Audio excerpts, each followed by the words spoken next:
Matteo reproche à Ximena de continuer à défendre Zaccaria. Il lui rappelle qu'il considère Zaccaria comme responsable de la mort de son fils. Ximena refuse cette accusation et affirme que la mort de son bébé était spontanée.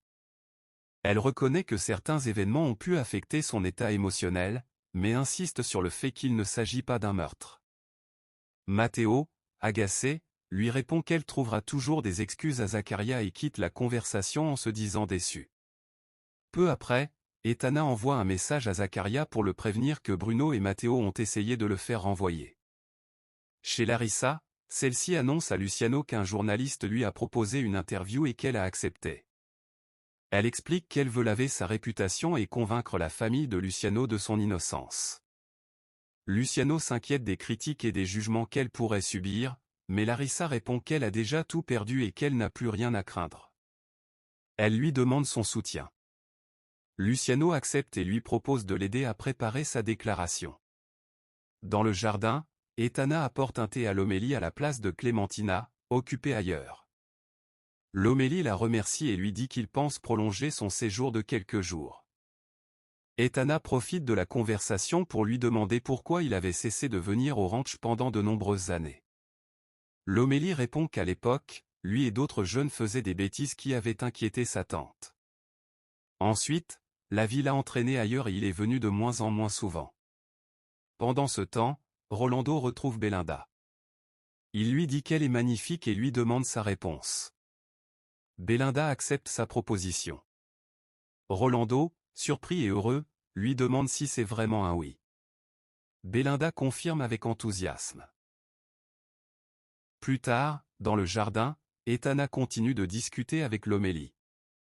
Elle essaie d'en savoir davantage sur les bêtises du passé, mais Lomélie change de sujet et lui demande si elle a un petit ami. Etana répond que oui et qu'il travaille au ranch. Lomélie lui dit que cela ne le dérange pas. Après avoir effleuré sa main, il poursuit la conversation, mais Etana met fin à l'échange et s'éloigne pour rejoindre Eloïsa. Dans la cuisine, Zaccaria annonce à Clémentina et Juventino que Bruno et Matteo ont tenté de le faire renvoyer. Il explique qu'Inigo et Eloïsa l'ont défendu et ont empêché son départ. Zaccaria avoue qu'il se sent de plus en plus mal dans cette maison et qu'il a parfois l'impression que son cycle est terminé. Malgré cela, il refuse d'abandonner les travailleurs du ranch. Belinda rend ensuite visite à Eloïsa. Elle lui dit qu'elle est désolée pour son cancer. Eloïsa répond qu'elle aussi aurait préféré une vie paisible, mais qu'elle doit désormais affronter la maladie tout en s'inquiétant pour sa famille et l'entreprise. Belinda lui confie qu'elle ne veut pas la perdre. Eloïsa lui parle alors de la découverte concernant ses origines. Elle lui dit avoir été impressionnée par la manière dont elle a affronté cette révélation. Elle lui présente aussi ses excuses pour les moments où elle a été dure avec elle. Eloïsa affirme que, quels que soient ses parents biologiques, Belinda est une Lizarraga. Belinda lui annonce alors qu'elle ne partira plus à Londres. Elle refuse de laisser son père seul et ne veut pas non plus abandonner Eloïsa. Elle ajoute que ce n'est pas le moment de dépenser de l'argent ou de penser aux privilèges alors que la famille traverse autant d'épreuves. Larissa maintient sa décision de participer à une interview télévisée malgré les inquiétudes de Luciano. Elle affirme vouloir prouver publiquement son innocence et refuse d'annuler son intervention. Consciente que le soutien de Luciano peut créer davantage de tensions avec sa famille, elle lui laisse la possibilité de s'éloigner, mais il choisit de rester à ses côtés. Larissa le remercie pour son appui et reconnaît l'importance de sa présence dans cette épreuve. Elle lui confie que son père a lui aussi souffert des conséquences de la fraude, non seulement sur le plan financier mais également sur le plan personnel. Elle préfère cependant ne pas intervenir davantage dans cette affaire. Eloïsa approuve cette décision et lui rappelle qu'elle la considère comme un membre à part entière de la famille. Elle lui avoue également toute son affection avant de lui remettre un bijou qui lui avait été offert par sa propre grand-mère le jour de son baptême. Émue, Belinda accepte ce précieux héritage. Eloïsa prend Belinda dans ses bras. Inigo entre et annonce l'arrivée de l'avocat. Toute la famille se réunit alors avec lui afin de discuter des recours possibles contre Amador Rubido. Inigo lui reproche de ne pas avoir détecté la fraude lorsqu'il avait examiné les documents de l'entreprise. L'avocat répond qu'aucun élément ne permettait de soupçonner une escroquerie. Interrogé par Eloïsa sur la possibilité d'extrader Amador, il explique qu'une telle procédure serait complexe et pourrait prendre plusieurs années. Il ajoute toutefois qu'une action collective avec les autres victimes renforcerait considérablement le dossier. La réunion est interrompue lorsqu'ils apprennent que Larissa est en direct à la télévision. Au même moment, au ranch, Zakaria discute avec Etana.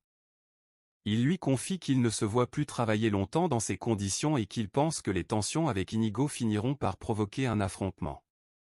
Il constate également que la famille Lizarraga traverse la période la plus difficile qu'il ait connue, entre les problèmes financiers, les divisions familiales et la maladie d'Eloïsa.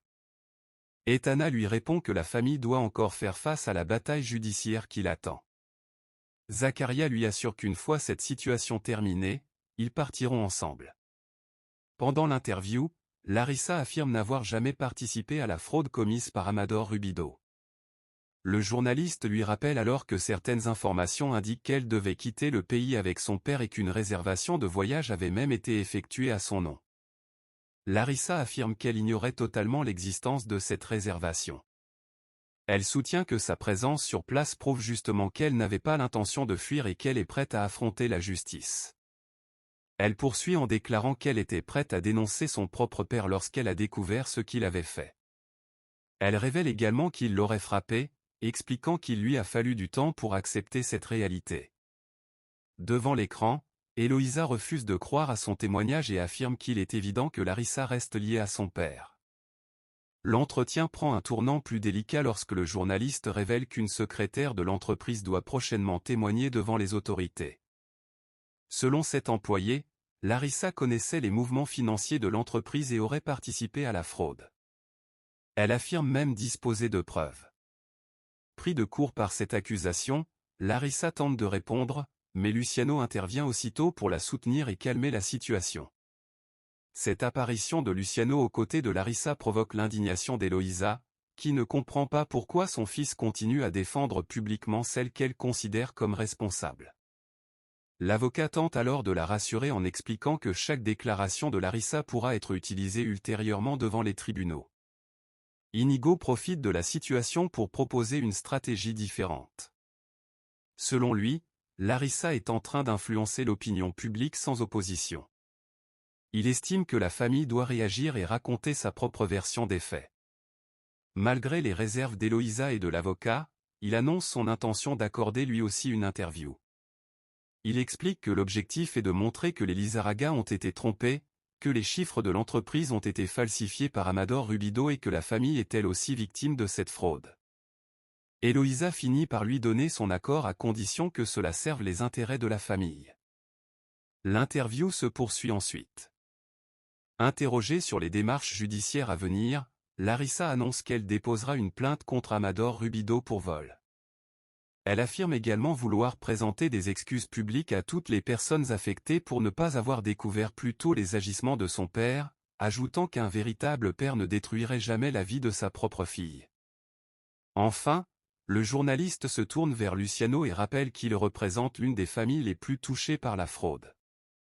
Invité à expliquer pourquoi il soutient encore Larissa, Luciano répond qu'Amador Rubido a manipulé les informations financières de l'entreprise et que toutes les vérifications effectuées avant la signature des contrats n'avaient révélé aucune anomalie. Il conclut son intervention en déclarant publiquement qu'il croit totalement en l'innocence de Larissa Rubido. Dans sa chambre, Belinda consulte des résultats ADN, mais le test n'a trouvé aucune correspondance. Elle mange à outrance. Mais elle finit par aller aux toilettes et vomit. Dans la soirée, une vive dispute éclate entre Inigo et Luciano à propos de l'interview télévisée de Larissa. Inigo reproche à son frère de soutenir une femme qu'il considère comme coupable et lui rappelle que leur mère souffre de cette situation. Luciano maintient que Larissa n'est pas responsable des actes de son père et affirme que la vérité finira par être reconnue. Inigo réplique qu'au contraire Larissa finira en prison et que Luciano devra assumer ses dettes. Il lui lance alors un ultimatum, choisir entre sa famille et Larissa. Profitant de son autorité à la tête de l'entreprise et du soutien d'Eloïsa, il lui annonce que s'il continue à la soutenir, il devra quitter l'hacienda et ne plus y travailler. Luciano refuse de céder. Il déclare qu'il ne quittera ni l'hacienda ni l'entreprise, rappelant que seul son propre choix pourrait l'en faire partir. Il ajoute qu'il espère qu'un jour sa mère réalisera l'erreur qu'elle a commise en confiant la direction à Inigo. Pendant ce temps, dans sa chambre, Lomeli continue d'être obsédé par une question, il est persuadé de connaître Etana mais ne parvient pas à se souvenir d'où. Plus tard, Luciano parle avec Belinda. Il la remercie pour son soutien dans cette période difficile et apprécie qu'elle ait renoncé à récupérer l'investissement prévu pour Londres afin d'aider la famille. Belinda lui exprime son affection et Luciano la remercie également d'avoir renoué avec son grand-père malgré les tensions. Il lui confie ensuite qu'il ne supporte plus de vivre à l'hacienda en permanence. Belinda lui fait remarquer qu'un déménagement coûterait cher alors qu'ils doivent économiser. Luciano lui révèle alors que Larissa leur a proposé de vivre chez elle et lui demande si elle accepterait de partager cette maison avec eux. Au salon, Lomeli tente de se rapprocher de Bruno et l'invite à partir avec lui à Mazatlan comme autrefois. Bruno refuse catégoriquement. Face à l'insistance de son cousin, il finit par révéler la raison de son hostilité, il ne lui a jamais pardonné ce qui s'est passé 18 ans plus tôt lors de la fête de San Benito, à cause d'une femme impliquée avec lui, Matteo et Lomeli.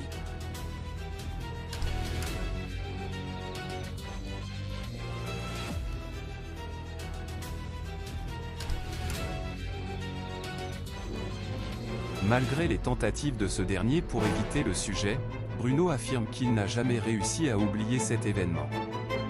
Au même moment, Etana apparaît soudainement en état de panique avant de s'évanouir. La scène provoque une agitation immédiate dans la maison. Luciano descend précipitamment et organise son transport vers sa chambre. Lorsque Lomeli tente de s'approcher pour l'aider, Luciano l'en empêche fermement et demande plutôt l'aide de Bruno pour porter la jeune femme à l'étage.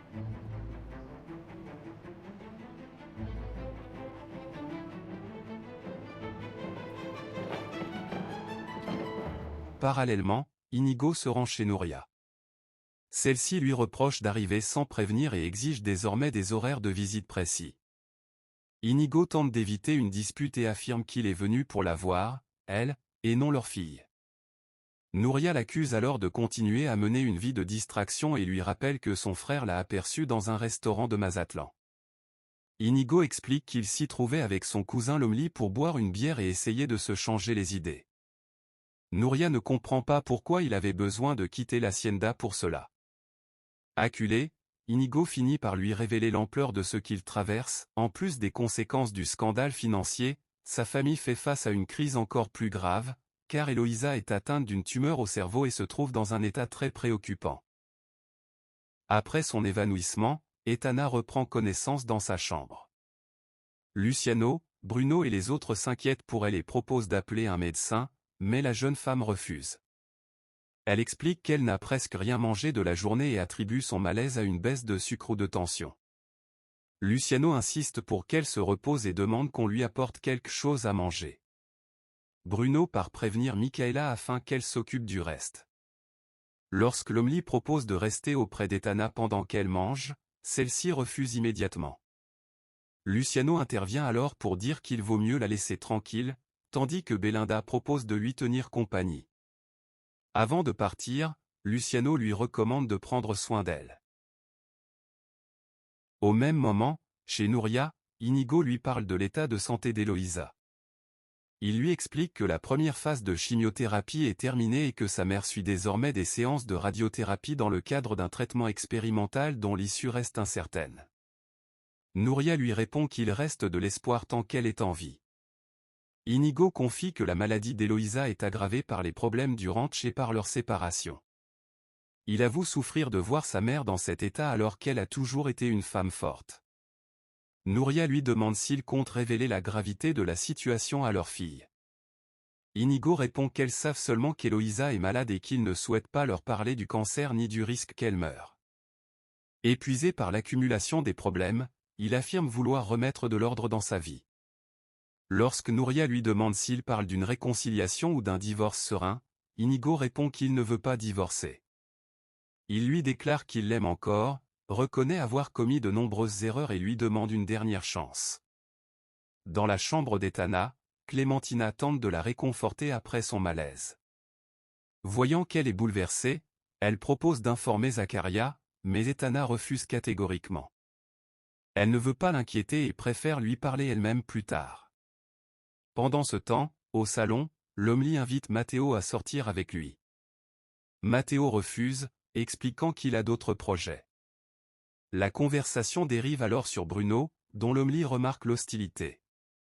Matteo lui rappelle que Bruno lui en veut toujours pour ce qui s'est produit avec une jeune femme lors de la fête de San Benito, plusieurs années auparavant.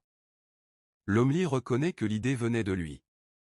Il raconte qu'à l'époque il était obsédé par cette femme depuis le jour où il l'avait aperçue au village.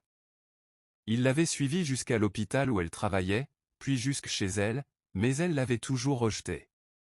Il affirme qu'aucune femme ne l'avait jamais repoussé de cette manière. Matteo lui conseille alors d'éviter Bruno à tout prix et lui révèle que Luciano ne doit jamais apprendre ce qui s'est passé à cette époque, faute de quoi ils seraient tous en difficulté. Etana. Troublée par ce qu'elle a entendu au sujet de la fête de San Benito, la jeune femme lui pose plusieurs questions sur Luciano et ses habitudes à cette période. Clémentina lui explique que Luciano assistait autrefois à la fête avec Irene, mais qu'ils ont cessé d'y aller après leur mariage. Depuis environ 18 ou 19 ans, il profitait de cette période pour se rendre à Mexico afin d'effectuer des démarches d'adoption à l'orphelinat avant l'arrivée de Belinda. Clémentina ajoute qu'elle ne croit pas que Luciano et Lomeli se soient croisés lors de ces fêtes, car ils fréquentaient des groupes différents. Selon elle, Luciano passait surtout son temps avec Inigo et Matteo, un trio qu'elle décrit comme particulièrement turbulent. Restée seule dans sa chambre, Etana est soudain assaillie par des souvenirs.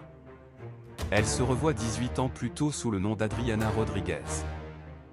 Dans ses souvenirs, un jeune Lomeli l'aborde avec insistance lors de la fête de San Benito et cherche à connaître son identité. Malgré ses refus répétés, il continue à la suivre. Plus tard, il se présente devant chez elle, lui révélant qu'il connaît son nom, sa profession d'infirmière et l'endroit où elle vit avec son père. Adriana menace alors d'appeler la police pour qu'il s'en aille. Lomeli finit par partir mais lui lance qu'un jour elle finira par céder, affirmant que personne ne le rejette. Les souvenirs continuent ensuite à montrer qu'il revient encore la voir et poursuit son harcèlement malgré ses refus répétés et ses demandes insistantes pour qu'il la laisse tranquille.